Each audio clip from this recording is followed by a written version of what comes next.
أعوذ بالله من الشيطان الرجيم. بسم الله الرحمن الرحيم. والنازعات غرقا والناشطات نشطا والسابحات سبحا فالسابقات سبقا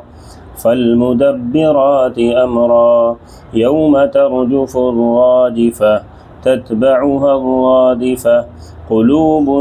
يومئذ واجفة أبصارها خاشعة يقولون أئنا لمردودون في الحافرة أئذا كنا عظاما نخرة قالوا تلك إذا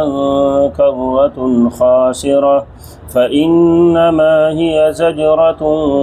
واحدة فإذا هم بالساهرة هل أتاك حديث موسى إذ ناداه ربه بالوادي المقدس طوى اذهب إلى فرعون إنه طغى فقل هل لك إلى أن تزكى وأهديك إلى ربك فتخشى فأراه الآية الكبرى فكذب وعصى ثم أدبر يسعى فحشر فنادى فقال أنا ربكم الأعلى فأخذه الله نكال الآخرة والأولى إن في ذلك لعبرة لمن يخشى أأنتم أشد خلقا أم السماء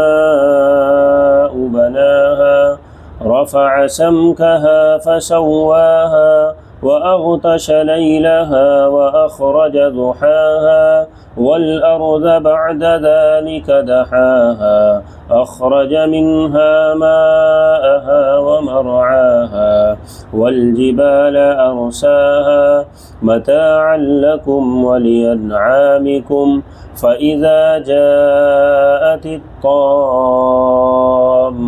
الكبرى يوم يتذكر الإنسان ما سعى وبرزت الجحيم لمن يرى فأما من طغى وآثر الحياة الدنيا فإن الجحيم هي المأوى وأما من خاف مقام ربه ونهى النفس عن الهوى فإن الجنة هي المأوى يسألونك عن الساعة أيان مرساها فيما أنت من ذكراها إلى ربك منتهاها إنما